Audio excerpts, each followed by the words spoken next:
My name is Megan, and this is Everything Lit.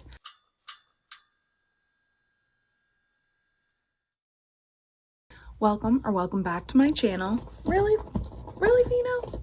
Oh, happy Valentine's / Galentines from me and this boy. Last year I did a video with candy hearts, and this year I've decided Valentine's Day gets enough love, right? There are going to be people talking about best romances to read for Valentine's, best Valentine books, Valentine tropes.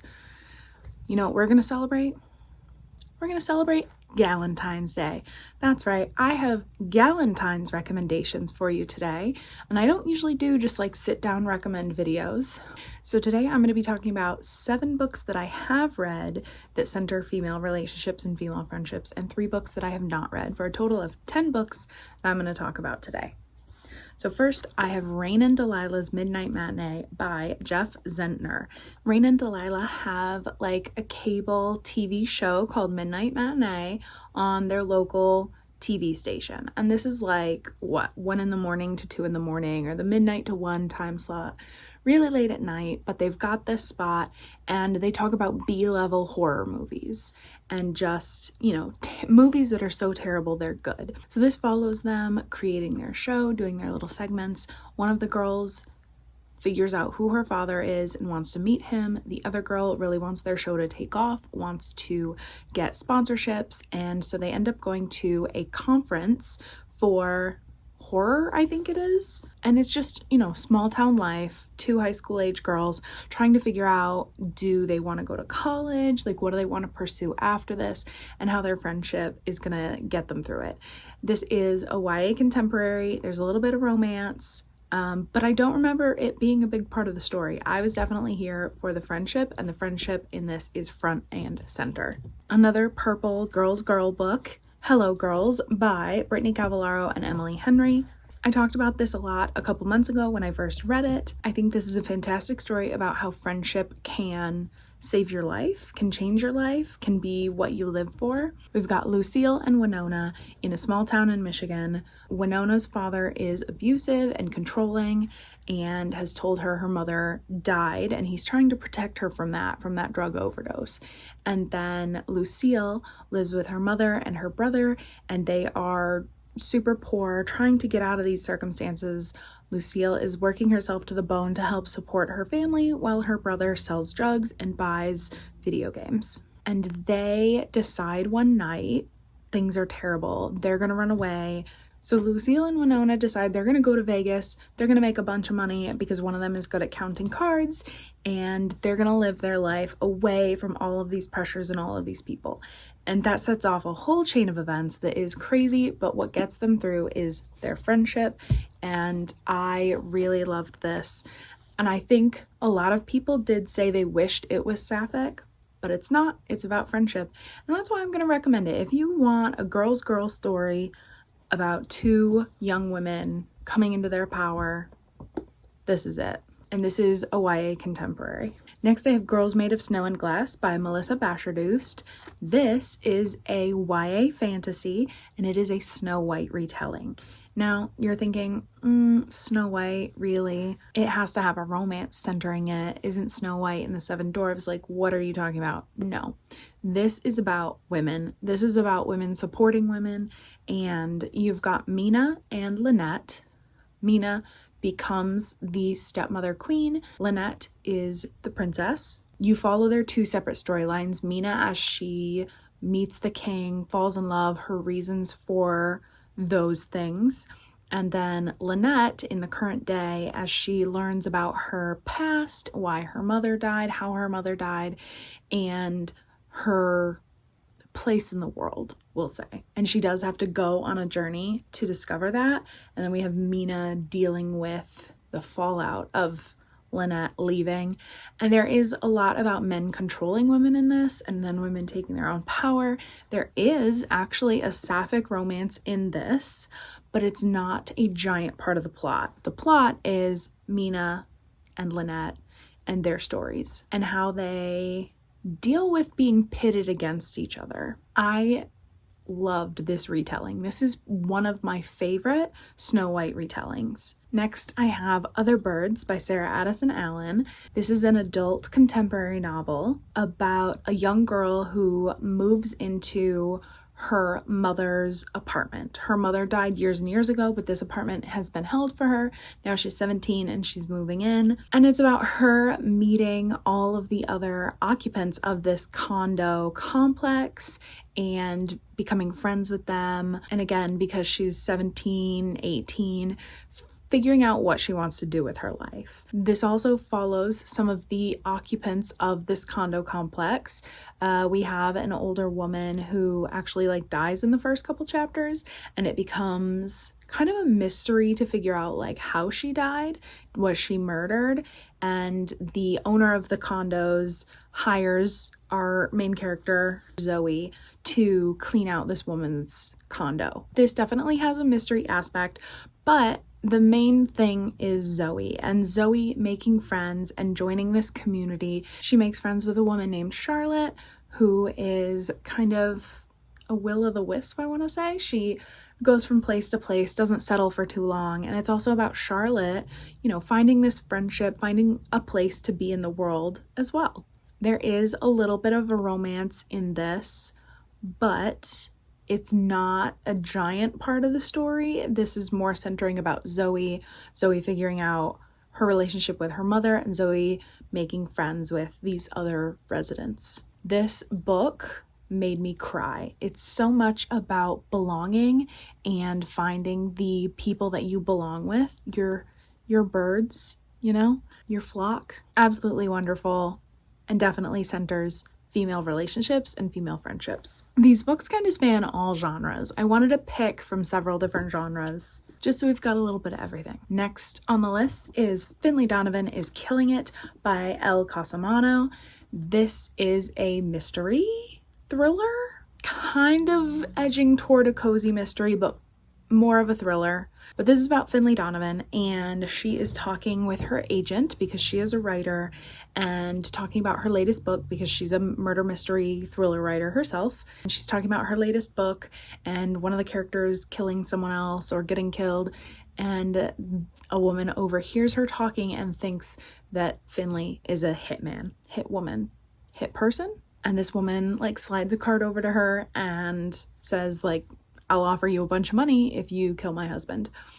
And that sends Finlay on this huge adventure and this comedy of errors, really. But the reason I'm recommending it for Galentine's Day is because the center of this book is the female friendship between Finley and the nanny of her children, Vero. Because Finley is at a low point. She and her husband are recently divorced. She has 2 young children. She feels like a failure as a writer because she has had to push back her book's deadline. So she's just struggling. And Vero comes in and really supports Finley, and they support each other in their dreams and their ambitions, and they work together to fix things and take care of the issues. And there's a moment in here where it's kind of between Vero and Finley, and then Vero just takes everything in stride and is okay, I'm gonna help you, let's do this. And we support women's wrongs, am I right? So this is just a really fun book about women supporting women, and the romance in this is minimal, almost non-existent. Next, I have The Book Charmer by Karen Hawkins. This is a cozy women's fiction, general fiction story. This is about 3 people, 2 women and a man. I'm going to mostly talk about the women, but there is a large component of this that is a guy and a romance. So we follow Grace, who is new to town and meeting people. She and her adoptive mother and her sister's daughter all move in together after a family tragedy. And this town is so wonderful. It's the small town trope that we all want. They are they're welcoming, but also aggressive. It's a southern town. They want to be welcoming, but also people want your attention. They want to get to know you.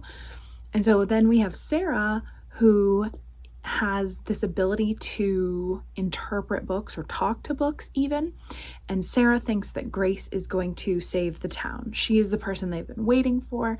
So Sarah and Grace kind of become friends. It takes a while. Sarah definitely pursues this friendship and tries to get Grace to be part of the town, be part of the committees, and it is so warm and nice. It's got a tinge of sadness and tragedy in there, but it's about healing from that tragedy, connecting with other people, and the romance does take a large part of this because Sarah and I believe his name is Travis are good friends, and Travis lives next door to Grace. They start to interact. It's very good, but I'm recommending it for Galentine's Day because it is definitely about the friendship that these two women have and the friendship that they create together. In fact, the back doesn't even mention the romance, and a blurb on the back says, "Prepare to fall under the spell of this sometimes whimsical, often insightful, always absorbing story following two fiercely independent women and their truly magical friendship in a sleepy southern town." So this is about Sarah and Grace's friendship and how that heals both of them and helps both of them. And finally, one of the last books that I've read that I'm going to recommend is A Season for Second Chances by Jenny Bayliss. Now, this looks like a romance, and it is technically shelved in romance. However, I would argue that this is general fiction or women's fiction. And the reason I'm going to recommend this for Galentine's Day is because our main character, Annie, finds this amazing group of women to be friends with. So let me talk about the plot first. Annie gets cheated on. In the first chapter, finds her husband with another woman. It's not the first time, but she finally decides this is it. She's leaving.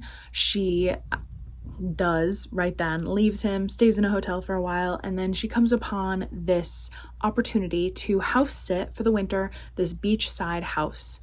And she and her husband owned a restaurant together. She is pulling out of the restaurant, but she wants to get her half, and this little cozy cabin that she is looking after has a restaurant attached. It has a little cafe. So you may see where the plot is going from here, but the nephew of the owner of the house, who is like looking out for his aunt, he's very grumpy. He's kind of working against Annie part of the time, but that's the romance. Let's talk about Annie. First of all, in the hotel, after she's left her husband, she meets this woman who she becomes friends with, and they help support each other. And then when she's in this little town, she meets more women. They start a book club, and it's just so fun. Those were some of my favorite scenes in this book, was when their book club gets together and they talk about the books. And so we get a little bit of inter-book, like literary talk, because they're reading Victorian classics, but they also talk about their lives, and it's just so fun and funny. And the romance was a really small part of the story. I was going into this for a Christmas romance expecting it to be so romance heavy, but it's really not. It is about the friendships and the relationships that Annie makes in this small town. And I loved it. It was wonderful. It does take place from like fall to New Year's.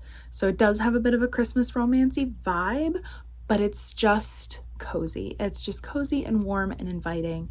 And I loved this little British town on the sea. So those were the recommendations for Galentine's Day that I have read. Now I'm going to recommend 3 that I have not read, but I know center female friendships. First, we have YA. This is contemporary, but with a little bit of magic.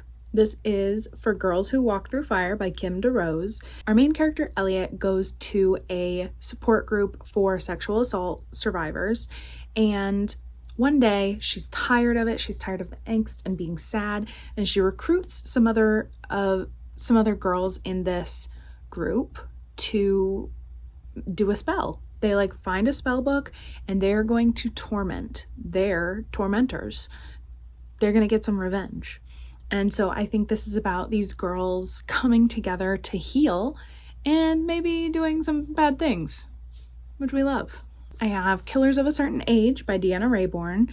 This is a mystery, maybe thriller.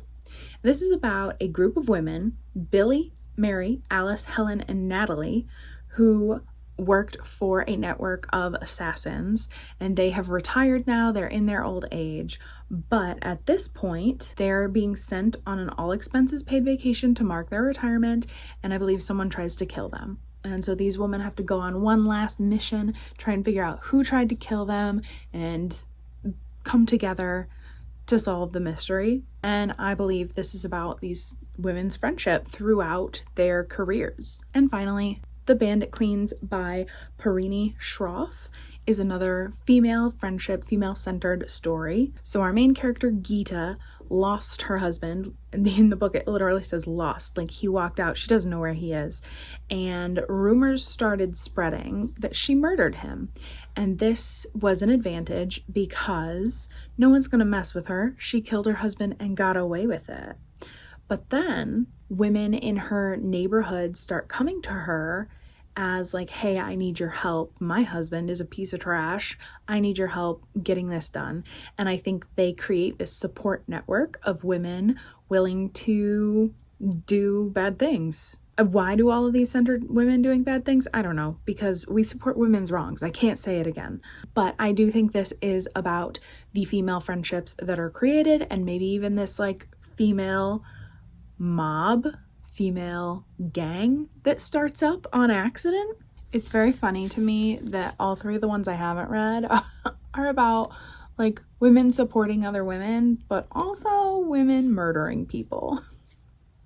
What can I say? So those were 10 books that I recommend reading for Galentine's Day. Feel free to leave more recommendations below if you know about books where, you know, women are supporting women, murders or not. We just want to support female friendships, female relationships, and happy early Galentine's Day. Thank you for watching. If you liked this video, you could click that like button. You could subscribe, but really, you can do whatever you want. And I'll see you next time.